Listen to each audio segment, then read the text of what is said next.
A través del Evangelio, el primer Evangelio de la Biblia, el libro de Mateo, y el día de hoy continuamos en el Sermón del Monte, que es donde nos quedamos la semana pasada.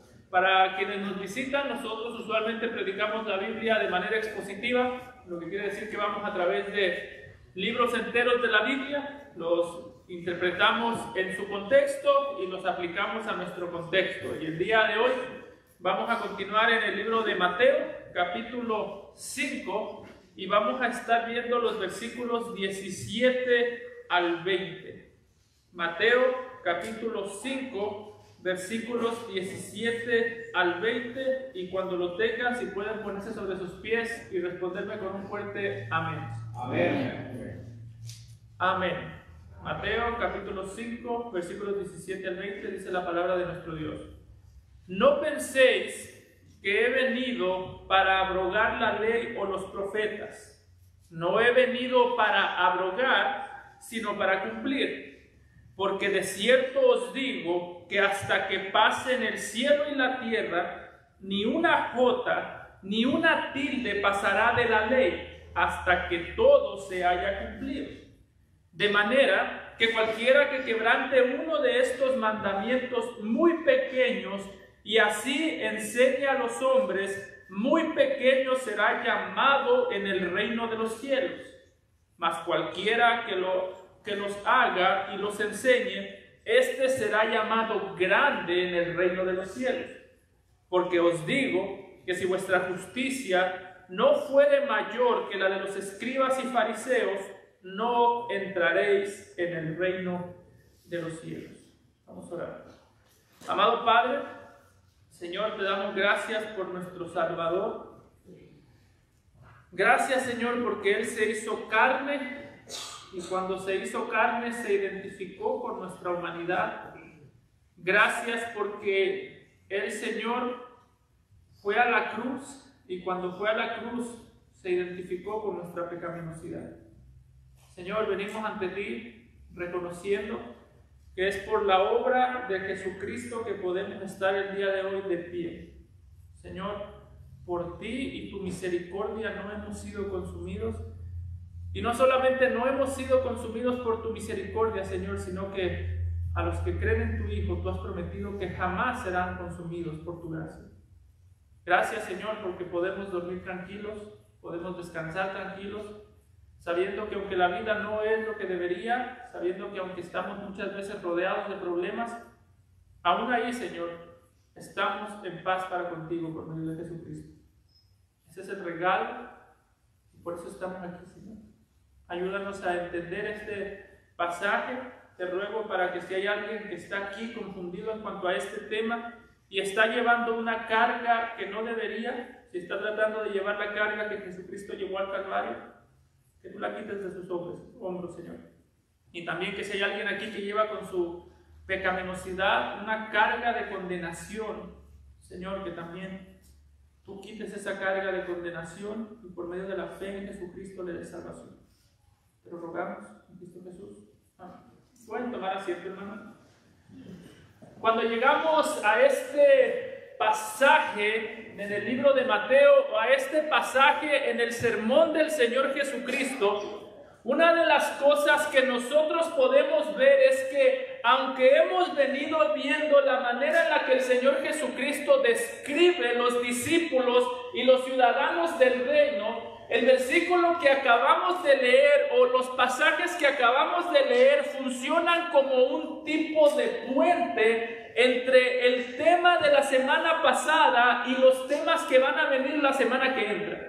Si usted recuerda algo que hemos visto, para ponerlo en contexto, hasta este punto una de las cosas que hemos visto es la manera en la que el Señor Jesucristo ha descrito el carácter y la manera en la que un discípulo del Señor Jesucristo está llamado a impactar el mundo.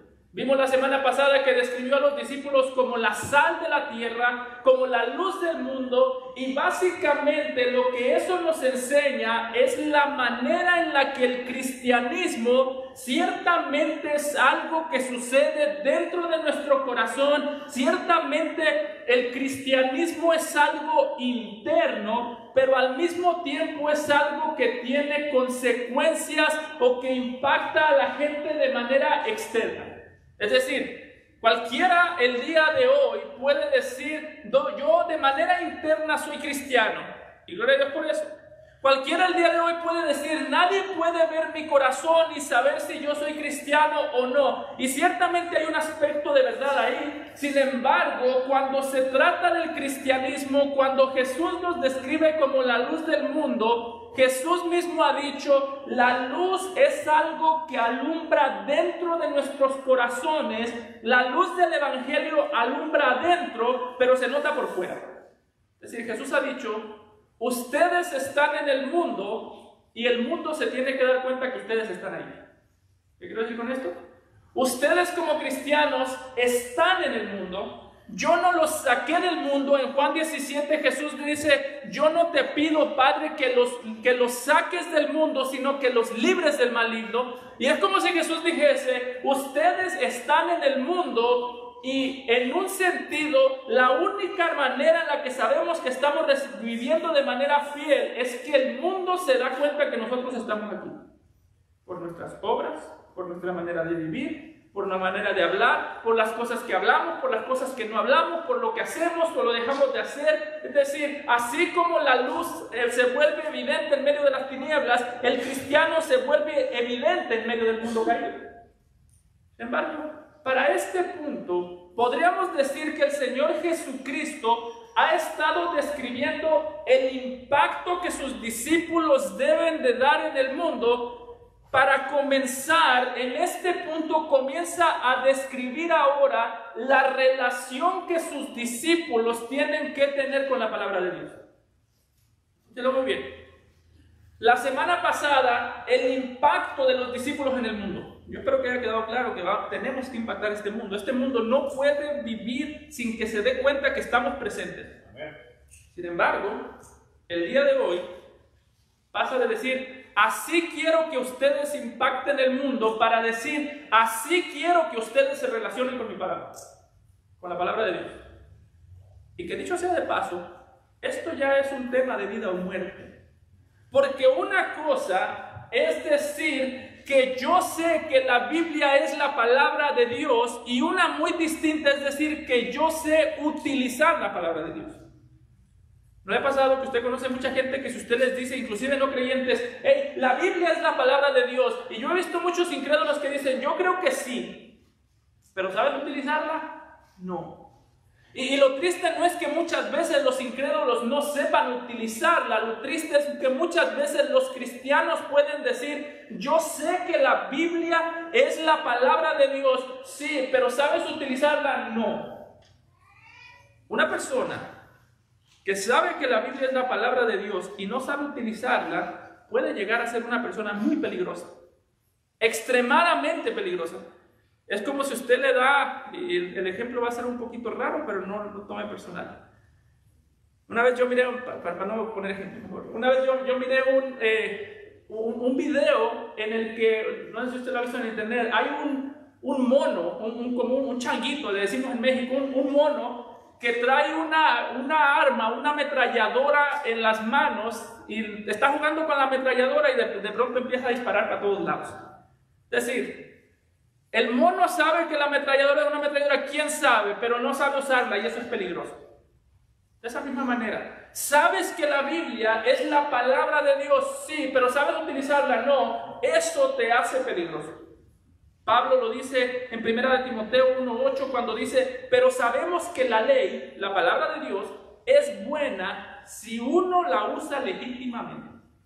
Es decir, si no la usa legítimamente, no es que es mala, es que es buena, pero puede ser utilizada para lastimar en lugar de para edificar. No es que la Biblia es mala, siempre va a ser buena. El problema es que muchas veces cuando cae en manos malas, se utiliza para manipular, para destruir, en lugar que para edificar. Lo vimos en el capítulo 4. Satanás tomó la Biblia, se la citó a Jesús para destruir. Lo vemos en todos lados, lo vemos en hombres cuando toman la Biblia para manipular a su esposa, para manipular a sus hijos, para manipular a otros cristianos, para manipular al mundo entero. Así que quiero ser muy claro en esto, hermanos. Este es un tema de vida o muerte. Es necesario saber que la Biblia es la palabra de Dios. Amén. Es necesario aprender a ver cómo Jesús la utilizó.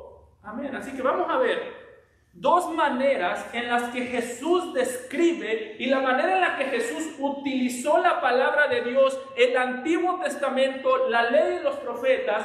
Y la primera manera que vamos a ver en los versículos 17 y 18, vamos a ver cómo Jesús la utilizó para dar testimonio del cumplimiento de su misión. Punto número 1. El cumplimiento en la palabra de Dios. El cumplimiento de la misión de Jesús en la palabra de Dios. Y note cómo inicia el Señor Jesús. No penséis.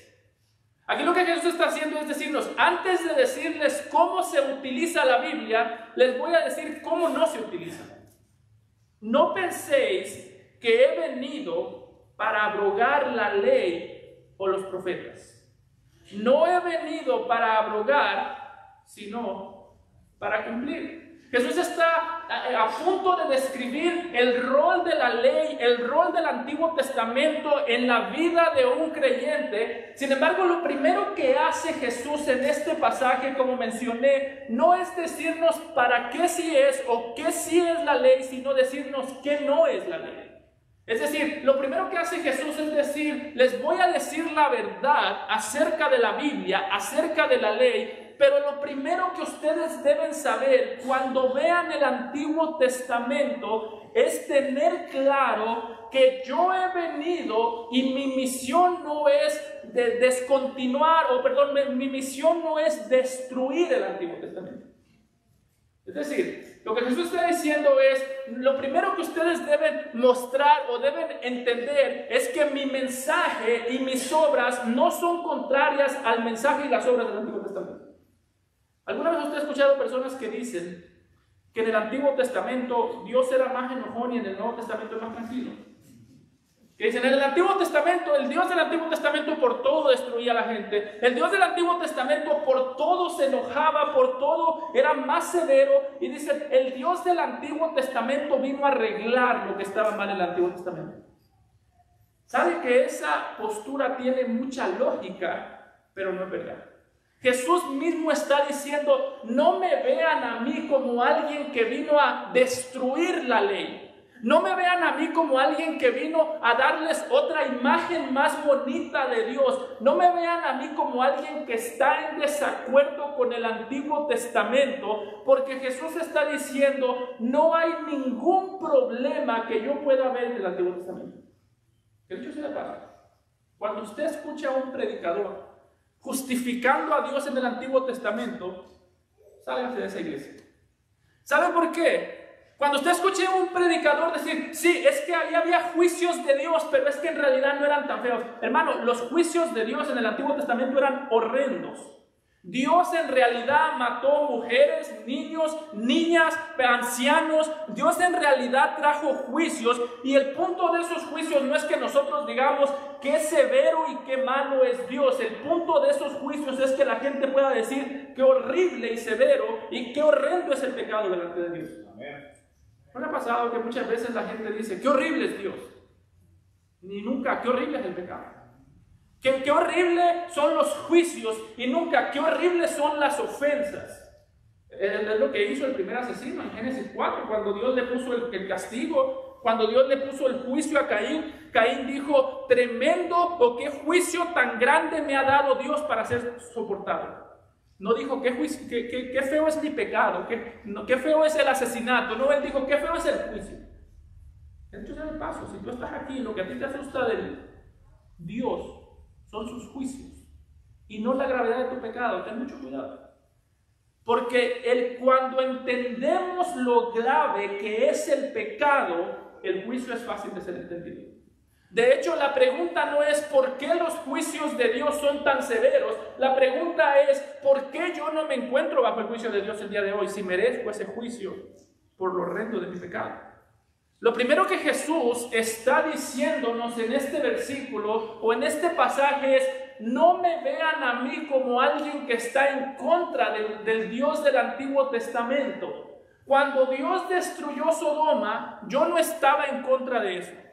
Cuando Dios inundó a la humanidad y mató a todo el mundo, yo no estaba en contra de eso. Cuando Dios destruyó todo lo que destruyó, está diciendo el Señor Jesucristo: no estoy en contra, no estuve en contra de eso. No me vean como alguien que está en contra de la ley, sino como alguien que la vino a cumplir. Hermano, ¿sabes tú por qué Jesús no está en contra de la ley? Esto es obvio, pero yo creo que no lo pensamos lo suficiente. ¿Por qué Jesús no está en contra del Antiguo Testamento, de la ley, de los juicios? Porque no sé si tú alguna vez lo habías pensado, pero el problema de los mandamientos del Antiguo Testamento, o el problema del Antiguo Testamento, no es que Dios era malo y severo. El problema del Antiguo Testamento y el problema de la ley es que la ley es buena, puesta en manos de personas malas, y por eso había tanto juicio. Pablo mismo lo dice en Romanos 7:14, porque sabemos, dice Pablo, que la ley es espiritual, mas yo soy carnal, vendido al pecado. Pablo podría decir, como dijo Sproul: leí la Biblia y encontré muchos defectos, todos en mí. Pablo está diciendo: la ley no tiene nada de malo, lo malo soy yo. La ley no es que la ley refleja a un Dios severo y malo. La razón por la que la ley se vuelve tan insoportable para muchas personas no es porque sea mala, sino porque la ley nos muestra lo horrible que es pecar en las manos de un Dios bueno. ¿Sentido?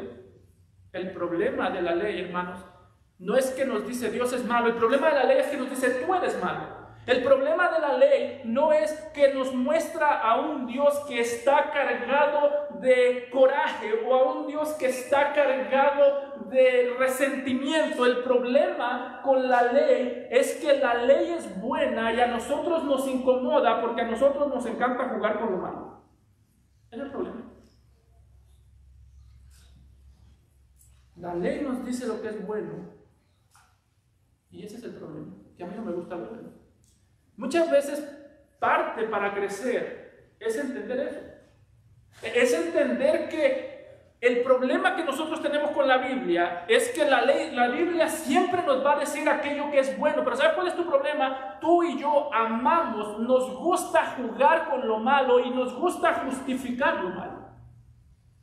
¿Cuántas veces no hemos escuchado esta frase en nosotros? No en otra gente, en nosotros. Yo sé que lo que hice es pecado, pero lo que viene después de ese pero es satánico. Yo sé que robé y es pecado, pero ahí está Satanás hablando. ¿Por qué? Porque estamos diciendo, yo entiendo que la ley es buena, pero entiendo que la ley es buena, que sus mandamientos son buenos, que la Biblia es buena, que es agradable, pero es agradable para el santo. Yo soy pecador, a mí me gusta el pecado. Así que parte de empezar a madurar, es decir, mi problema es la Biblia. Porque la Biblia le llama bueno a todo aquello que a mí le llama malo a todo aquello a lo que yo le llamo bueno, le llama muchas veces malo a lo que a mí me gustaría que fuese bueno. Y por eso dice Jesús, yo no vine a cambiar la ley. La ley no tenía que ser cambiada, no era la ley la que necesitaba ser cambiada, son ustedes los que necesitan que alguien venga y cumple aquella ley que tanto los condena. En esto es Jesús, la razón por la que dice la parte B del versículo que Él vino para cumplir la ley y los profetas, es porque en un sentido nuestra mayor necesidad como pueblo de Dios no era que alguien desechara la ley que tanto nos molesta, sino que alguien la cumpliese en nuestro lugar. Jesús está diciendo, ustedes no solamente necesitan ley, necesitan que alguien la cumpla. en su lugar. Es por eso que Martín Lutero decía acerca del Antiguo Testamento, acerca de la ley, que el propósito de la ley siempre fue mostrarnos los pañales del Salvador que la vendría a cumplir. Es decir, la ley siempre apuntó hacia el Señor Jesucristo, y la razón por la que Lutero dice que nos vino a mostrar los pañales, no porque literalmente nos muestra unos pañales, sino porque está diciendo Jesús nació bajo la ley para liberarnos de la condenación que nuestro pecado merecía por causa de esa ley. Dice Pablo en Gálatas 4:4 que cuando vino el cumplimiento del tiempo, Dios envió a su Hijo nacido de mujer y nacido bajo la ley. Entonces, lo primero que Jesús deja claro es: no hay ningún defecto en la ley. Y hermano, déjame exhortarte en esto lo suficiente, que no creo que se pueda lo suficiente. La próxima vez que tú veas un mandamiento que no te gusta o que has roto, no caigas en esa cobardía o en ese pecado de pensar que la ley tiene sus excepciones contigo. ¿A qué me refiero con esto? La próxima vez que tú veas un pecado, llámalo por su nombre. Si te robaste algo, llámale, lo robé porque me gusta robar. Si tú mentiste, mentí porque me gusta mentir. El problema en nuestro corazón es que nosotros tendemos a ser personas que hacen lo malo y se vuelven expertas en colorearlo o en disfrazarlo de bueno. A lo bueno le llamaron malo y a lo malo bueno, dice Isaías. ¿Y sabes qué es lo triste de ese pasaje? Que cuando Isaías dijo a lo bueno le llamaron malo y a lo malo bueno, no estaba hablando del mundo, estaba hablando del pueblo de Dios. Es triste cuando el mundo le llama a lo malo bueno y a lo bueno malo. ¿Usted entiende? Pero es más triste cuando la iglesia del Señor le llama a lo malo bueno. Que el mundo haga eso es triste, que la iglesia haga eso es una tragedia, porque si la sal se vuelve insípida, dice Jesús, ¿con qué será salada? Si ponen un almud debajo de la luz, sobre la luz, no sirve ya para nada. Así que tengamos mucho cuidado con cómo tratamos con nuestro pecado. Cuando te encuentres pecando, la manera de conocer es reconociendo, no escondiendo. No escondas. Cuando veas a tus hijos pecando claramente, tú sabes que es pecado, tú sabes que tu hijo está teniendo un comportamiento inadecuado, tú sabes que tu hijo le tomó un lápiz a su compañero, cosas tan pequeñas como esa. Ten mucho cuidado con justificar. La justificación del pecado, cuando nos justificamos con el pecado, caemos cada vez más profundo y damos cada vez más testimonio de lo mucho que amamos la maldad y lo mucho que odiamos la verdad. Mucho cuidado.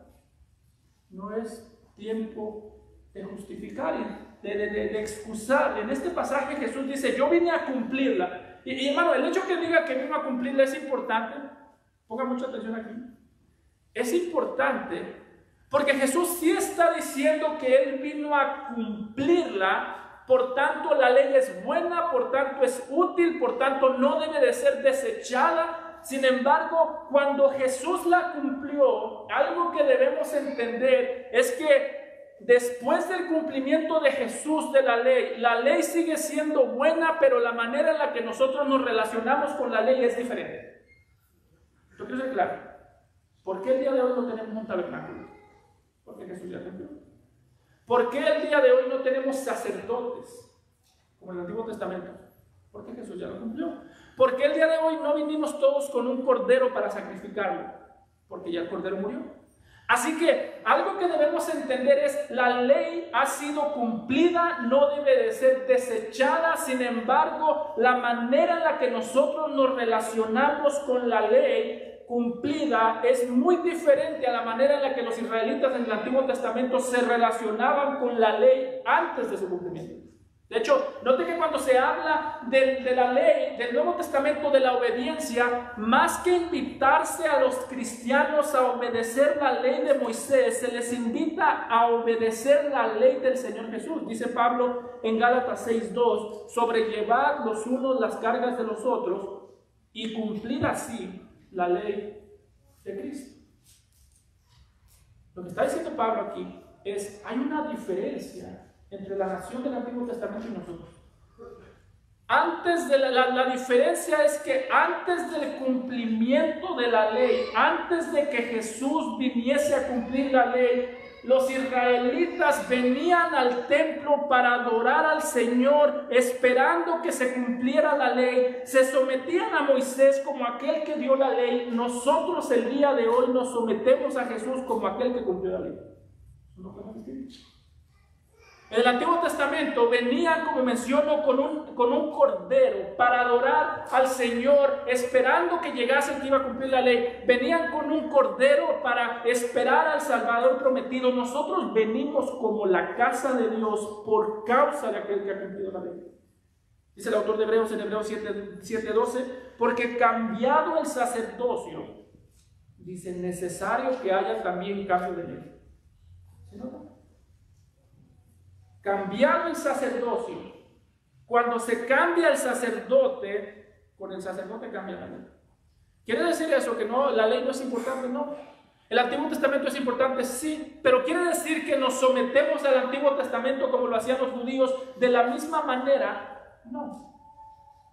Nosotros adoramos como aquellos que ya vieron el cumplimiento. Ellos adoraban como aquellos que esperaban cumplimiento. Por eso esto es sumamente importante para entender el día de hoy la diferencia entre cristianismo y muchas veces paganismo. ¿Cuál es la diferencia entre el cristianismo que se somete, que cree y se somete a Jesús, y la mayoría de religiones? Porque si usted va a los musulmanes, ellos tienen la ley de Moisés, creen en la ley de Moisés. Si usted ve el judaísmo, ellos creen en la ley de Moisés, en el Antiguo Testamento. Si usted ve a los mormones, ellos creen en la ley de Moisés. ¿Cuál es la diferencia entre ellos y nosotros? Hermanos, que nosotros venimos a Dios a través del Señor Jesucristo. Tú puedes obedecer los mandamientos de Moisés, tú puedes obedecer los mandamientos del Antiguo Testamento. Sin embargo, si obedeces los mandamientos del Antiguo Testamento sin obedecer y creer en el Señor Jesucristo, vas a obedecer a Moisés y a blasfemar a Jesús. Por eso debemos tener mucho cuidado. Recuerda lo que dijo Pablo: la ley es buena si se utiliza de la manera correcta. La ley, el Antiguo Testamento es bueno, pero es peligroso si se utiliza de manera incorrecta. El Antiguo Testamento es bueno si lo se ve a la luz del Señor Jesucristo. Se vuelve algo horrible si veo el Antiguo Testamento sin Cristo. Por eso es que muchas veces el mayor peligro de muchas iglesias es que toman el Antiguo Testamento y lo tratan como si Cristo nunca hubiese venido. Toman el Antiguo Testamento y en lugar de tener al rey David que apuntaba hacia Jesús, toman el Antiguo Testamento y tienen al rey David que apuntaba hacia el pastor. ¿Ha escuchado usted muchas veces cuando se insulta a un pastor y dice, hey, no toquen al ungido de Dios? ¿Ha escuchado? ¿Lo ha dicho? Espero que no. ¿Pero ha escuchado eso? ¿Cuál es el problema ahí? Que tomaron algo del Antiguo Testamento y no lo pasaron por la cruz del Señor Jesucristo. Y el ungido de Dios se volvió otra persona que nunca fue diseñada para ser ungido de Dios. Que Dios sea de paso, yo no soy el ungido de Dios. El ungido de Dios es el Señor Jesucristo. Por eso lo que está diciendo, lo que este texto nos muestra es: si tú quieres obedecer la palabra de Dios de manera correcta, asegúrate que antes de estar obedeciendo algo, ese algo haya pasado por la cruz del Calvario. Si tú quieres exhortar a tus hermanos a obedecer la palabra de manera correcta, asegúrate de que antes de exhortar a tu hermano, no solamente busques el versículo correcto para exhortar. A veces se busca el versículo correcto, y hermano, si yo quiero buscar el versículo correcto para cada situación, lo voy a encontrar. Pero eso no quiere decir que lo voy a usar bien. Asegúrate de antes de exhortar a tu hermano, tomar la ley, tomar los mandamientos, llevarlos a la cruz y después de eso exhortar a tus hermanos a la obediencia al Señor Jesús. La diferencia entre la nación de Israel y nosotros es que ellos se sometían a Moisés porque Moisés era el dador de la ley. Nosotros nos lo metemos a Jesús porque Jesús es el cumplimiento de la ley. Y por eso es que Pablo dice: cumplan la ley de Cristo. Por eso es que Santiago dice en Santiago capítulo 2, la ley de la libertad, el evangelio. Por eso es que Jesús mismo dice, yo vine para cumplirla. Por eso es que el autor de Hebreos dice, porque cambiado el sacerdocio, necesario es que haya también cambio de ley. No es más, esto es debido a muerte, porque esto determina si nosotros vivimos la vida en libertad o vivimos la vida en esclavitud. Esto determina si tú estás siendo enseñado todo el consejo de Dios o si tú y yo estamos poniendo cargas en la gente que Dios nunca quiso poner. Pero muy bien. El punto de Jesús es, asegúrense que después del día de hoy, cuando vino la cruz, ustedes aprendan a ver la vida a través de esa cruz. Y por eso fíjate que Jesús se describe a sí mismo como el cumplimiento completo de esta ley. Dice, porque de cierto os digo, que hasta que pasen el cielo y la tierra, ni una jota, ni una tilde pasará de la ley, hasta que todo se haya cumplido. Este pasaje muchas veces es muy sacado de contexto. Porque dicen, aquí Jesús está diciendo que tenemos que cumplir la ley hasta que Él vuelva. No, eso contradice lo que acabamos de leer, que Él dijo, yo vine a cumplir. Entonces Jesús, ¿la cumples tú o la cumplo yo? ¿Quién la cumple? Ya no la cumple nadie. Lo que Jesús está diciendo es, nada va a pasar hasta que la ley se cumpla y yo soy el cumplimiento. Yo la voy a cumplir. El punto de este versículo es mostrarnos a Jesús como el cumplimiento y mostrarnos la manera en la que la ley o que el mundo no se va a terminar hasta que toda la ley se cumpla. Es decir, en un sentido, este versículo no está diciendo primero se acaba el mundo antes de que se deje de cumplir la ley. No es solamente eso. En un sentido, Jesús está describiendo el cumplimiento y podríamos decir que lo está describiendo en dos partes.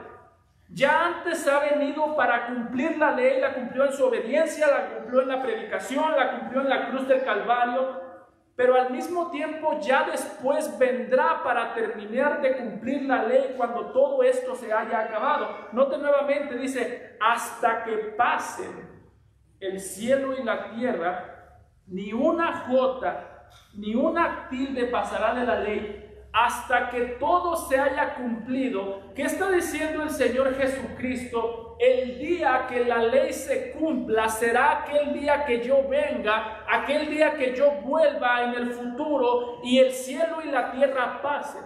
Es lo mismo que dice Juan en Apocalipsis 21:1. Y vi el cielo nuevo y la tierra nueva, porque el primer cielo y la primera tierra pasaron. El mar ya no existe. ¿Sí nota? Dice Juan, en aquel día yo vi que pasó el cielo y la tierra. Eso es una señal de que ya todo se ha cumplido. Por eso, en un sentido, nosotros adoramos al Señor Jesucristo por lo que hizo en el pasado, por causa de la ley que ha cumplido, y lo adoramos por lo que hará en el futuro, porque el día que el cielo y la tierra pasen, ese día la ley se habrá cumplido. Pero mientras que hacemos, descansamos en su obra, aprendemos a obedecerlo, aprendemos a someternos a Él como nuestro Señor, aprendemos a seguir sus pisadas como dice el apóstol Pedro, pero confiamos en que es Él el que cumple la ley para mi salvación. Por eso, hermano, una vez más, si tú tomas estos versículos para decir tengo que cumplir la ley, tienes que cumplirla toda. Si tú tomas este versículo para decir en el Antiguo Testamento las personas el mandamiento que usted quiera, no se tatuaban. A los padres les encanta ese versículo de no te vas a tatuar porque dice que no te tatúes. Jóvenes, no se tatúen. No estoy diciendo que esté bien, pero lo que estoy diciendo es si tomamos ese mandamiento, ese solo mandamiento, y decimos que eso es algo que tiene que distinguir a un cristiano, y el que está tatuado no es cristiano, hermano, acabas de someterte a la ley y tienes que cumplirla toda. Tienes que ir a la purificación, tienes que hacer todo lo que hacían en el Antiguo Testamento. Además, jóvenes, no se tatúen. Padres, no le pongan a sus hijos una carga que Dios no ha mandado ponerles. No los enseñen a obedecer a Moisés mientras le dan la espalda a Jesús. Padres, no enseñen a sus hijos a ser fariseos que saben hacer lo correcto, pero no conocen al Salvador correcto. La urgencia principal no es sométanse a Moisés, es crean en Jesús. Después todo lo demás. Crean en Jesús, abandonen su pecado. Pastor, es que si mi hijo se tatúa, va a ser un pecador. Hermano, su hijo ya es un pecador. No le va a agregar, no le dé permiso. Pero no le diga, si te tatúas te vas al infierno. Si usted ve a algún cristiano haciendo algo, a usted no le gusta comer puerco, pero a otro cristiano le encanta comer puerco, hermano, si tú dices los cristianos no hacen eso, porque en el Antiguo Testamento se prohíbe, tienes que someterte a toda la ley. Dice Santiago, el que falla en un solo mandamiento, ya lo falló todos. Por eso el punto aquí del Señor Jesucristo es: véanme como el cumplimiento, adórenme por cuanto la cumplí en el pasado, por cuanto les di esperanza para el futuro, deleítense y aprendan a obedecer por gozo. Y eso nos lleva a nuestro segundo punto: la justicia que proviene después de entender que Jesús es el cumplimiento. Versículo 19. De manera, dice Jesús, que cualquiera que quebrante uno de estos mandamientos muy pequeños y así enseña a los hombres, muy pequeño será llamado en el reino de los cielos. Mas cualquiera que los haga y los enseñe, este será llamado grande en el reino de los cielos. Jesús aquí está diciendo: ¿es cierto que la ley vino a ser cumplida? Sí. ¿Es cierto que la ley ya no nos sometemos a la ley de la misma manera que los israelitas se sometían a la ley? Es cierto que no nos sometemos como ellos lo hacían. Pero ¿es cierto que la ley ahora tiene que ser ignorada? No. Jesús dice: el que piensa que en el Antiguo Testamento no hay nada de valor, el que piensa que la ley no tiene valor, que mis palabras, la ley que viene a través de mí no tiene valor, ese será llamado muy pequeño en el reino de los cielos. Aquí hay gente que dice que aquí Jesús está hablando de que hay niveles de cielo en el cielo. Hay un cielo para los que me obedecieron, uno más alto para los que obedecieron mucho. Pero yo no creo que es lo que está diciendo el pasaje. Más adelante lo confirma. Básicamente lo que está diciendo: el que no tiene interés de obedecer es porque posiblemente no ha creído que yo la vine a cumplir. Y ser pequeño en el reino aquí no necesariamente hay dos posturas. Unos dicen hay lugares, hay escalones en el cielo, pero también puede querer decir, y lo vamos a ver más adelante, están actuando como si la ley no fuese importante, y al actuar como si la ley, si la palabra, si lo que yo he hablado no es importante, me están dando la espalda a mí. Por eso es que lo que Jesús está diciendo es: una cosa es que la ley se cumpla, otra cosa es que la ley sea desechada. Es algo muy similar a lo que dice Pablo en 2 Timoteo 3, 15 y 16, cuando hablando del Antiguo Testamento dice: toda la Escritura, todo el Antiguo Testamento es inspirada por Dios y útil para enseñar, para redarguir, para corregir, para instruir en justicia, a fin de que el hombre de Dios sea perfecto, enteramente preparado para toda buena obra.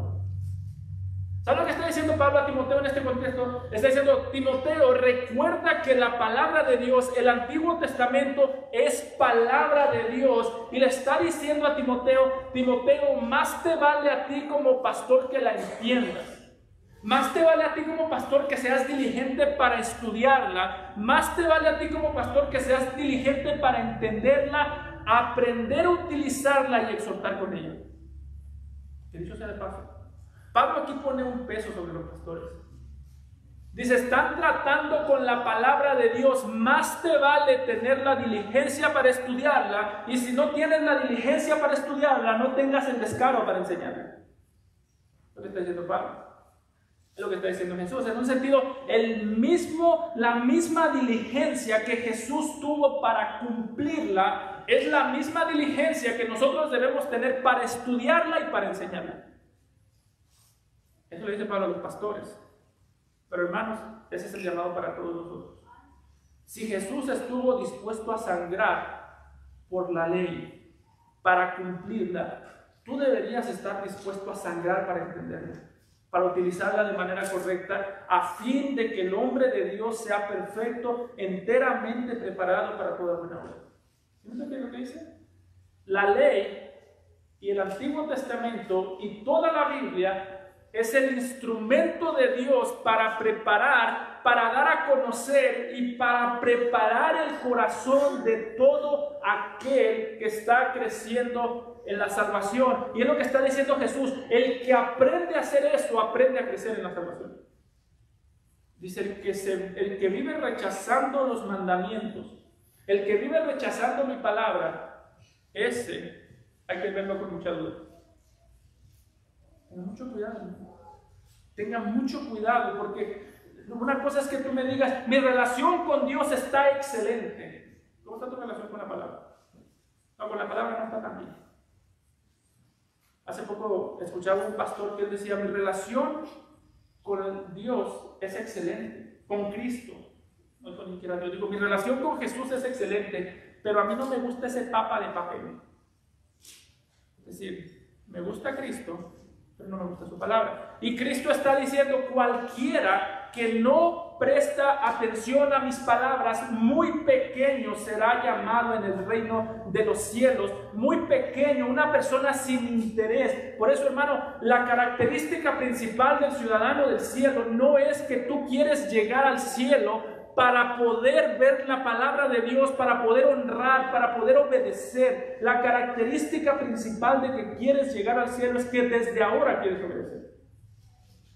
Cuando vayamos al cielo todo va a ser perfecto, amén, pero el hecho que todo vaya a ser perfecto en el cielo no quiere decir que vamos a obedecer la palabra de Dios hasta llegar al cielo.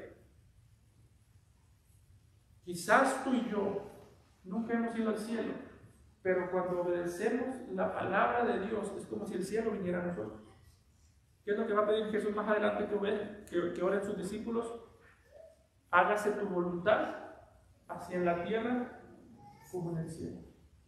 Y es interesante que en ese versículo, ya llegaremos, dice: el pan nuestro de cada día dánoslo hoy. Lo que está diciendo es: la misma hambre que tú me das por comer el pan que proviene de ti, que esa misma hambre me des por obedecer, conocer, por obedecer y andar en tu mandamiento para dar testimonio de que soy un hijo de Dios. Si ustedes permaneciereis en mí y en mis palabras, llevaréis mucho fruto, y todo lo que pidiereis al Padre lo haré por ti. ¿Qué está diciendo Jesús? Si ustedes permanecen en mis palabras, ustedes crecerán, ustedes permanecen en mí, ustedes crecerán al punto que cuando hablen, lo que le pidan al Padre lo harán, porque están tan metidos en mi palabra que ya no son ustedes hablando, sino la Biblia poniendo palabras en ustedes. El problema es que a veces hacemos las cosas al revés. En lugar de que la Biblia ponga palabras en mí, yo quiero poner palabras en la Biblia. En lugar de que la Biblia modifique mi manera de hablar, yo quiero modificar la manera de hablar de Dios. Por eso, hermano, si tú quieres crecer, eso no es mágico. Vea la palabra, medita en la palabra, ora la palabra. Cuando veas algo que la Biblia le llama pecado, tú también llámale pecado. Cuando veas algo que la Biblia le llama obediencia, tú también llámale obediencia. Debemos ver las palabras de Jesús con la misma atención que Salomón mandaba a su hijo que viera las suyas en Proverbios 4, 20 a 21, cuando dijo: hijo mío, como si estas palabras vinieran del verdadero rey, escúchalas, como si fuese Jesús hablándolas, dándote esta orden: hijo mío, está atento a mis palabras, inclina tu oído a mis razones, no se aparten de tus ojos, guárdalas en medio de tu corazón.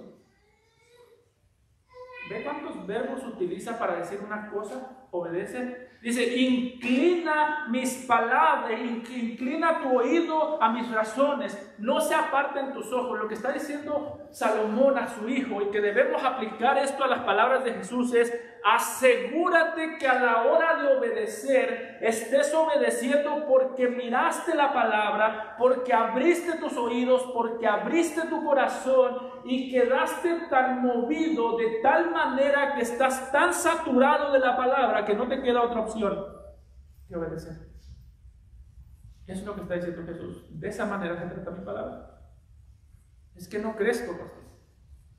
Si tienes la Biblia descuidada, no vas a crecer nunca. Y si creces, vas a crecer quién sabe para dónde. A veces, algo que me llama mucho la atención de nosotros como cristianos, cuando oramos: Señor, quiero conocer tu voluntad, con la Biblia cerrada. ¿Quiero conocer la voluntad de Él? Ve a la Biblia. La voluntad de Dios no es un secreto. Señor, quiero conocer cuáles son tus planes para mi vida. Hermano, ve a la Biblia. Quizás el Antiguo Testamento, como digo, no se usa como en el pasado, pero se sigue utilizando. El Antiguo Testamento fue dado para que los israelitas pudiesen honrar al Señor, sometiéndose a todo ello. El Antiguo Testamento fue dado para eso, y así seguimos aprendiendo de Él, aun cuando todo lo que en Él se dice no se aplica para nosotros. Pero sigue siendo útil, sigue siendo la lámpara a nuestros pies, la lumbrera a nuestro camino. Así que, hermano, primer paso, aprende a buscar, a poner tus ojos, tus oídos y tu corazón en la palabra de Dios. ¿Y por qué es tan necesario que los discípulos tomen tan en serio la ley si ya ha sido cumplida? ¿Por qué es tan necesario que los discípulos tomen tan en serio la palabra de Dios si ya el Señor Jesucristo la cumplió? Versículo 20, porque os digo que si vuestra justicia no fuere mayor que la de los escribas y fariseos, no entraréis en el reino de los cielos. Ese no entraréis en el reino de los cielos, para mí es la evidencia que cuando dice de que alguien será llamado pequeño en el reino, se está refiriendo a un incrédulo. Está diciendo lo mismo de dos maneras.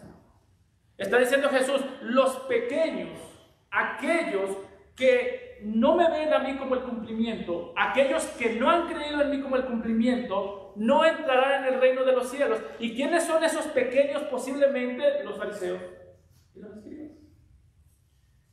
Este versículo ha sido también de mucha polémica. Bueno, todo el pasaje ha sido de mucha polémica. Pero este versículo ha sido de mucha polémica porque cuando Jesús dice, os digo que si vuestra justicia no fuere mayor que la de los escribas y fariseos, hay quienes opinan que aquí Jesús está diciendo que la diferencia entre la justicia de los escribas y fariseos es que ellos confiaban en su justicia propia, mientras nosotros confiamos en una justicia ajena, la del Señor Jesucristo, cuando creemos. Y yo creo que eso es verdad. Nosotros no somos salvos por nuestra propia justicia. Tú no eres salvo por obedecer. Si tú estás aquí y estás intentando salvarte, obedeciendo, tú estás huyendo de la gracia del Señor. Nosotros somos salvos por la fe del Señor Jesucristo.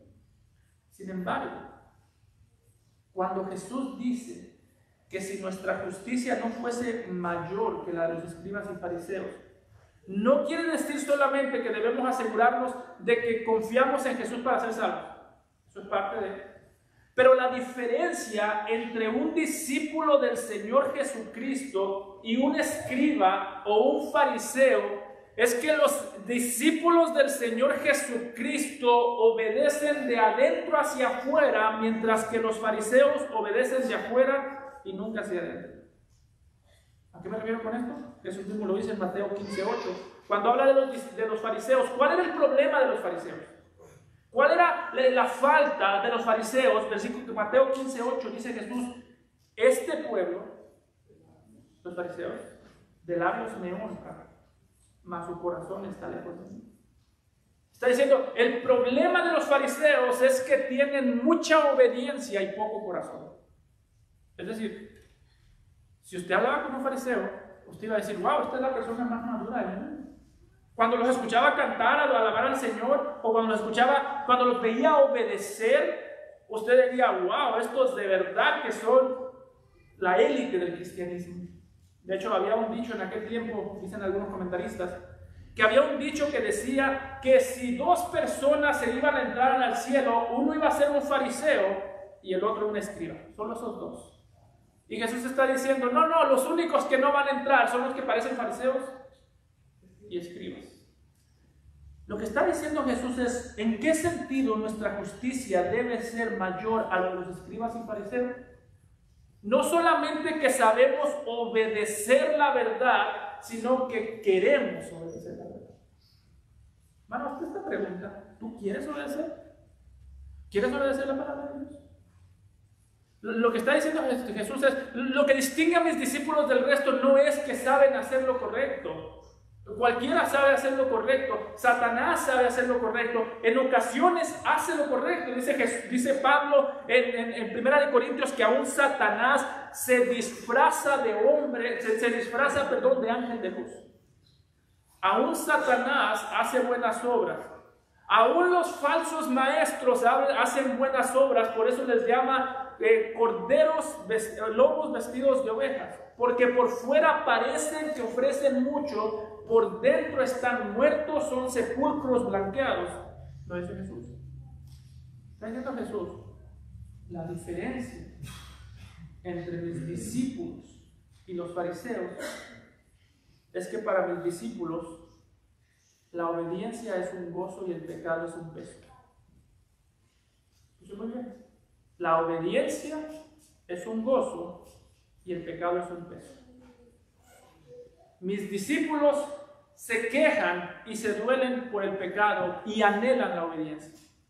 Eso es lo que hacen. Los fariseos aman el pecado, lo practican a escondidas y se quejan de la obediencia. Escucha muy bien, hermano. Esto es debido a muerte. Jesús está diciendo, ten mucho cuidado si tú te quejas de la obediencia pero te deleitas en el pecado. Porque la característica principal de un discípulo del Señor Jesucristo, o una de las muchas características, es que cuando ven la ley del Señor, cuando ven la ley de Cristo, el evangelio de la verdad, el evangelio de la libertad, lo que tenemos que obedecer para ser como Él, nuestro mayor deseo es obedecerlo, aun cuando en nuestras fuerzas nos cuesta, aun cuando en nuestras fuerzas batallamos, pero los cristianos se quejan de su pecado y se deleitan del descanso que trae la ley del Señor Jesucristo. Dice Juan en Mateo, dice Jesús en Mateo 10, 28 y 29. Escuchen, venid a mí todos los que estáis trabajados y cargados, y yo os haré descansar. Llevad mi yugo, llevad mi ley sobre vosotros y aprended de mí, que soy manso y humilde de corazón, y hallaréis descanso para vuestras almas. Dice Jesús, si tú me estás obedeciendo de todo corazón, si tú me estás obedeciendo como debes, entonces la evidencia de que tú me estás obedeciendo de todo corazón es que mis mandamientos te son un descanso, no una carga. Hermano, ten mucho cuidado si en tu corazón te quejas siempre que tienes que obedecer al Señor Jesús. Ten mucho cuidado. Eso puede ser una evidencia de que tú realmente odias la luz. Y quiero ser aquí cuidadoso. Los cristianos sí llevamos una carga sobre nosotros muchas veces. Sí nos sentimos cansados, sí nos sentimos agobiados, sí nos sentimos frustrados. Pero ¿sabes qué es lo que nos da esa carga? El pecado, no la obediencia. Por eso es que nosotros nunca debemos arrepentirnos de obedecer al Señor, nos lleve a donde nos lleve la obediencia. ¿Sabes por qué? Porque la obediencia, decía alguien, es algo que debemos darle al Señor. Debemos obedecer al Señor y dejar a Él las consecuencias, y donde sea que nos lleven esas consecuencias, ese será el mejor lugar para nuestra alma. Si por obedecer a Dios vas a la cárcel, dile: Señor, ya te obedecí, estoy en la cárcel, ayúdame a descansar en esta celda. La obediencia llevó a Jesús a la cruz, la obediencia llevó a Pablo a la muerte, la obediencia llevó a los apóstoles a ser crucificados de cabeza, a ser golpeados, a ser lastimados. Pero ¿sabes qué es lo que la obediencia les dio? ¿O qué es lo que Jesús les dio? Un yugo que era más ligero que el pecado. Es mejor llevar el yugo de la obediencia por causa de Cristo que el yugo del pecado por causa de Satanás. Por eso, cuando te encuentres renegando de obedecer a Dios, confía tu pecado y: Señor, tengo este corazón lleno de amor al pecado. Cuando te encuentres, es que qué lata estar en la iglesia con esa gente. Para ti eso tiene lógica, para Dios eso se llama amor al pecado. Es que qué fastidio cantar, para ti eso se llama lógica. Es lógico que no quiera cantar, no sé, no me gusta. Para Dios eso se llama: no quieres adorar al que te salvó. Ten mucho cuidado, nota las palabras de Jesús: venid a mí, todos los que estáis trabajados y cargados, y yo os haré descansar. llevad mi yugo, obedézcanme, escúchenme, aprendan de mí. Dice, y aprended de mí que soy manso y humilde de corazón y hallaréis descanso para vuestras almas. Se reduce a todo eso. Absorban mi palabra, entiendan mi palabra, entiendan que yo vine para cumplir la ley, entiendan que mi palabra los puede hacer nuevos y ahí encontrarán descanso donde sea que ustedes vayan. Por eso, si tú estás aquí y no has creído en el Señor Jesucristo, tu necesidad principal no es obedecer sus mandamientos, es creer en Él. Jesús dijo, vengan a mí y después me obedecen. No dijo, obedézcanme para que luego me conozcan. Dijo, vengan a mí, crean en mí y después me podrán obedecer. Si tú no has creído en Cristo, la pregunta no es si tú quieres o no obedecer al Señor Jesucristo. La respuesta es no puedes. Cree en Él el día de hoy y serás salvo. Amado Padre, Señor, te damos gracias por Jesús que vino a cumplir esa ley que a nosotros no podíamos. Te damos gracias por Él, Señor, porque Él tomó nuestros pecados, los cargó hasta aquella cruz, cumplió la ley y ahora nosotros nos sometemos a Él como el que cumplió. Gracias porque no vivimos bajo Moisés, sino bajo Jesús y hemos conocido el cumplimiento de lo que Moisés habló. Ayúdanos a valorar ese sacrificio y a obedecer la voz de Jesús, sus mandamientos, que no son cargosos, para encontrar descanso para nuestras almas. Te lo rogamos en Cristo Jesús. Amén.